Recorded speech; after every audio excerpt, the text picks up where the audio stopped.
Everyone, তোমরা সবাই কেমন আছো? আশা করি তোমরা সবাই ভালো আছো আর আমিও ভালো আছি। তো সকাল সকাল উঠেই দেখো এখানে ঝাড় দিয়ে নিচ্ছি। আর এই ব্লগটা শ্যুট করেছি আমি কালকে, মানে শনিবার। আর আজকে হচ্ছে রবিবার, আজকে আমি পোস্ট করব। তো ভিডিওটার মধ্যে ইন্ট্রোটা দেখে তো তোমরা বুঝতে পারছো ভিডিওটার মধ্যে কি হতে চলেছে। তো গাইস, বাইরে প্রচুর বৃষ্টি পড়ছে। আজকে আমাদের গাড়িটা পুজো দেওয়ার কথা ছিল, কিন্তু মানে এত বৃষ্টি পড়ছে, তার জন্য দেখো রেনকোট পরে মায়ের জন্য শাড়ি কিনতে যাচ্ছি। তোমার সাথে পুরো ব্লগটা শেয়ার করবো, তোমরা কিন্তু পুরো ভিডিওটা দেখতে থাকো। শাড়ি কিনে এনে তোমাদের সাথে শেয়ার করছি কী শাড়ি কিনলাম, কারণ বৃষ্টির মধ্যে ফোনটা আমি বের করতে পারবো না। তাও দোকানে গিয়ে বের করার চেষ্টা করবো, তোমাদের সাথে শেয়ার করবো কী শাড়ি কিনলাম। তো তোমরা পুরো ব্লগটা দেখতে থাকো। বাইরে প্রচুর বৃষ্টি হচ্ছে, মানে আজকে ভাবলাম যে গাড়ি পুজো দিতে যাবো, কিন্তু আর কি বলবো, কপালে নেই হয়েছে। কিন্তু কপালে না থাকলেও আজকে আমরা গাড়ি পুজোটা দিয়েই ছাড়বো। তো সকালে উঠে ব্রাশ ট্রাশ করে ঘরটা ঝাড় দিয়ে আমি বেরিয়েছি। বিছানাটাও গোছানো হয়নি, বিছানাটাও গোছাবো। গুছিয়ে, মানে বিছানাটা এখন গোছাবো না, বাড়ি এসে তারপর গোছাবো। আগে জিনিসটা কিনে নিয়ে আসি, ফুল টুল এগুলো কিনতে হবে। তো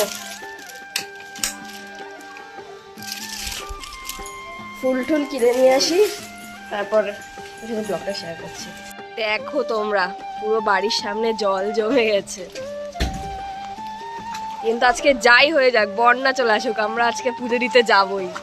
এই যে একজন গামছা মাথা দিয়ে, এরও ঠান্ডা লেগে গেছে। তারপর আমরা দুজন মিলেই বেরিয়ে পড়েছি শাড়ি কেনার উদ্দেশ্যে। শুধু শাড়ি না, যেহেতু পুজো দেবো, ফুল ফল তারপর মিষ্টি, আর যেহেতু গাড়ি পুজো দেবো তার জন্য নারকেলও কিনতে হবে। তো এগুলো কেনাকাটার জন্য দুজনে বেরিয়ে পড়েছি। আর তোমরা তো ভিডিওটার মধ্যে দেখতেই পাচ্ছ বাইরের অবস্থা, মানে বাইরের ওয়েদারটা কেমন।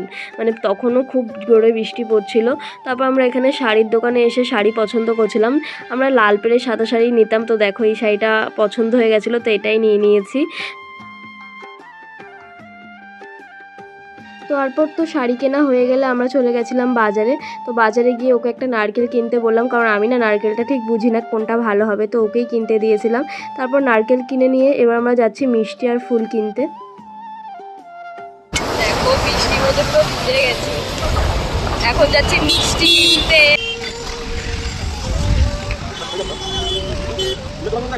শেষে একটা ফুলের দোকান পেলাম, এখন ফুল নিচ্ছি। এত বাজার ঘুরছি, কোনো জায়গায় ফুল বসেনি কারণ এই বৃষ্টির জন্য। তো অবশেষে একটা জায়গায় ফুল পেয়েছি, সেখান থেকে ফুলগুলো নেব। তারপর এই দিদাটার কাছ থেকে ফুল নিয়ে নিলাম। দিদাটা ফুলটা গেঁথে দিচ্ছিল, মানে মালা গেঁথে দিচ্ছিল মায়ের জন্য। তো আমি তো এখানে দাঁড়িয়েছিলাম, ওকে বললাম মিষ্টি কিনে আনতে। তো দেখো আমার বর গেছে ওইদিকে ফল কিনতে। ফল কেনা হয়ে গেলে ও চলে গেছিলো মিষ্টি কিনতে। দেখো মিষ্টিও কেনা হয়ে গেছে। তো মোটামুটি আমাদের সব বাজার করাই কমপ্লিট। এবার আমরা বাড়ির দিকে রওনা দেবো। তো দেখো মালাটা দেখো গেঁথেছে কত সুন্দর করে। তো সমস্ত কেনাকাটি তো ডান, এবার আমরা বাড়ির দিকে যাব। তো প্রচুর বৃষ্টি পড়ছিলো, তো চলো বাড়ি গিয়ে কথা বলছি। তো এখন আমরা বাড়ি চলে এসেছি। আর বাড়ি এসে দেখো আমার বিছানার অবস্থা দেখো। বিছানাটা এখন গোছাবো, গুছিয়ে স্নান করে রেডি হব। আমি আর এখন ভিডিও করতে পারছি না, কারণ অনেক চাপ আছে, তাড়াতাড়ি করতে হবে, 11:30টার মধ্যে বেরাতে হবে। তো আমি একেবারে রেডি হয়ে বেরানোর সময় তোমাদের সাথে ব্লগটা আবার কন্টিনিউ করব। তো চলো দেখতে থাকো ভিডিওটা, তোমাদের অবশ্যই খুব ভালো লাগবে। তো সব কিছু রেডি হয়ে যাওয়ার পর এবার আমরা বেরিয়ে পড়বো কাপাসিয়া কালী মন্দির যাওয়ার উদ্দেশ্যে। তো দেখো এখানে আমি ব্যাগ পুরো গুছিয়ে নিয়েছি, যা যা নিতে হবে। তো আমিও রেডি হয়ে গেছিলাম। তো আমি আজকে না শাড়ি পরেছি, যেহেতু পুজো দিতে যাবো। আর পুজো দিতে যাবো, একটু শাড়ি না পরলে না কেমন লাগে। আমাকে কেমন লাগছে অবশ্যই কিন্তু তোমরা কমেন্ট করে জানাতে ভুলবে না। আর দেখো বাড়ির সামনে পুরো জল জমে গেছে। তো আর কি করবো, এই জলের মধ্যেই এখন আমাদের যেতে হবে। আর আজকের আবহাওয়াটা ছিল মারাত্মক সুন্দর, আর সত্যি খুব ভালো লাগছিল। অনেক দিন পর যাচ্ছি, সেই মনে 1 বছর আগে গেছিলাম। তোমরা কারা কারা এই কাপাসিয়া কালী মন্দিরে গেছো আমাকে কিন্তু অবশ্যই কমেন্টে জানাবে। তারপর গল্প করতে করতে দুজন পৌঁছে গেলাম সেই কাপাসিয়া কালী মন্দিরে। তো মন্দিরে পৌঁছেই প্রথমে মা কালীর দর্শন করলাম, আর তারপর ঠাকুরমশাইকে গাড়ি পুজোর কথা বললাম। তিনি আগে মায়ের পুজো শেষ করে আমাদের গাড়ি তারপর সুন্দরভাবে পুজো শুরু করলেন। তো দেখো আশেপাশের জায়গাটা তোমাদের একটু দেখাচ্ছি ঘুরিয়ে। আশেপাশের এই শান্ত পরিবেশ সত্যি মনটাকে খুব শান্ত করে দিচ্ছিল। তারপর দেখো এখানে গাড়ি পুজো শুরু হয়ে গেছে, আর ঠাকুরমশাই গাড়ির ওপর স্বস্তি চিহ্ন এঁকে দিয়েছে। আর তারপর একটা মায়ের ফুল নিয়ে সেটা লাল কাপড়ে বেঁধে গাড়ির মধ্যে বেঁধে দিচ্ছিল। এরপর গাড়ির জন্য আমরা আলাদা একটা ফুল নিয়েছিলাম, সেটাই গাড়িতে এবার লাগিয়ে দেওয়া হবে। তো ঠাকুরমশাই আমার বর মিলে লাগিয়ে নিচ্ছিল। এরপর যা মন্ত্র বলতে হয় সেগুলো বলে পুজো দিয়ে নিতে হলো। তারপর এখানে দেখো শান্তির জল গাইতে ছিটিয়ে দিচ্ছিল। তো এইভাবেই সুন্দরভাবে পুজোটা হয়ে গেল। আর আমরা মন থেকে প্রার্থনা করলাম মা যেন সবসময় আমাদের ভালো রাখেন, সুস্থ রাখেন এবং গাড়িটা নিয়ে যেন আমরা নিরাপদে চলাফেরা করতে পারি। এরপর আমার বর নারকেলের জলটা সমস্ত চাকায় দিয়ে নিল। তো পুজো শেষ হওয়ার পর কিছুক্ষণ শান্তভাবে সময় কাটালাম। সত্যি বলতে এমন জায়গায় এলে মনটা অনেক শান্ত হয়ে যায়। তো দেখো আমার বর এখানে ধূপ আর মোমবাতি ঠাকুরকে দেখিয়ে নিচ্ছিল। মাকে দেখানোর পর ভোলা বাবাকে দেখিয়ে তারপরে এখানে একটা মনসা মন্দিরও আছে, সেটাকেও দেখিয়ে নিল। আর তারপর গাড়িতে ভালোভাবে দেখিয়ে নিতে হবে ধূপধুনোটা। আর এই জায়গাটা দেখলে না আমার মনে পড়ে যায় আমার বিয়ের কথা, কারণ এখানেই আমার বিয়ে হয়েছিল, এই মন্দিরেই।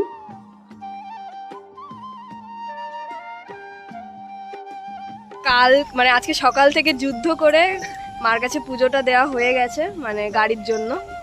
তো এখন কেমন লাগছে পুজো দিয়ে? এবার মনে হচ্ছে যে এবার ভালোভাবে কাজে বেরোনো হবে। যতবার এই কয়দিন কাজে বেরিয়েছে গাড়িটা খারাপ হয়ে যাচ্ছিল। তো আমাদের তো পুজো দেওয়া হয়ে গেছে, এখন মাকে ভোগ দেওয়া হবে। এখন 1টা বাজে, ওই 1:30টার দিকে ভোগ দেওয়া হবে। তারপর সবাইকে প্রসাদ দেবে, প্রসাদ খেয়ে তারপর আমরা বাড়ি যাব। তো এখন ফাইনালি বৃষ্টিটা একটু কম আছে, এখন আর পড়ছে না, খুবই ঝিরিঝিরি করে পড়ছে। তো এখন একটু চারপাশটা ঘুরে ঘুরে দেখছি। অনেক কষ্ট করে আজকে ব্লগগুলো করেছি, ফোন ভিজে যাচ্ছে, তাও আমি ব্লগ করেছি তোমাদের জন্য। তো তোমরা যারা কাপাসিয়া মন্দিরে পুজো দিতে চাও তোমরা কিন্তু দিতে পারো তোমাদের গাড়ি পুজো। এখানে খুব ভালোভাবে পুজো দেওয়া হয়। এটা ওই সাজিরহাটের কাছাকাছি। যারা মধ্যমগ্রামের কাছাকাছি বাড়ি আছো তারা এখানে এসে পুজো দিয়ে যেতে পারো নিজেদের গাড়ি। খুবই ভালোভাবে পুজো দেওয়া হয়। তোমরা তো দেখবে, ব্লগটা যদি তোমরা কেউ পুরোটা দেখে থাকো তাহলে তো তোমরা দেখতে পারবে যে কেমনভাবে কি দেওয়া হলো। খুবই ভালোভাবে দেওয়া হয়। আমরা এখানে যতবার পুজো দিয়েছি খুবই ভালোভাবে দেওয়া হয়। তো তোমাদের আমার ব্লগগুলো দেখে কেমন লাগছে অবশ্যই জানিও, তোমাদের জন্য এত কষ্ট করে ব্লগ করা।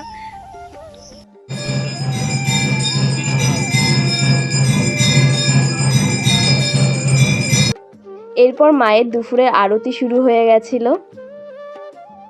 তো দুপুরে পুজো দেওয়া হয়ে গেলে মন্দির থেকে আমাদের মায়ের ভোগ প্রসাদ দেওয়া হলো। সত্যি বলতে ভোগের স্বাদই ছিল আলাদা, খুব ভালোবাসা যত্ন সহকারে পরিবেশন করেছিল। আর ভোগের মধ্যে যা যা দিয়েছিল সেগুলো তো তোমাদের ভিডিওতে দেখিয়ে দিয়েছি। প্রসাদটা খেয়ে তো আমাদের মনটা ভরে গেল। এবার আমরা যাব বাড়ির উদ্দেশ্যে। তো এখানে দেখো মন্দির বন্ধ হয়ে গেছে, এবার আমরা যাব বাড়িতে। তো আমাদের তো প্রসাদ খাওয়া হয়ে গেছে, এবার বাড়ি যাব। সত্যি আজকে সকালটা খুবই ভালো কেটেছে, আর তোমাদের সাথেও তো শেয়ার করলাম। এখন এই বাড়ি যাচ্ছি, গাড়িটা বের করবো বলে আমি আগেই আসলাম।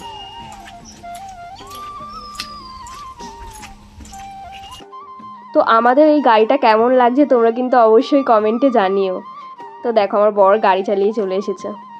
আজকের ব্লগটা আমি এখানেই শেষ করছি। তোমাদের কেমন লাগলো অবশ্যই জানিও, আর ভালো লাগলে কিন্তু তোমরা চ্যানেলটা সাবস্ক্রাইব করতে ভুলবে না। আর যারা ফেসবুক থেকে দেখবে তারা ফলো করতে ভুলবে না।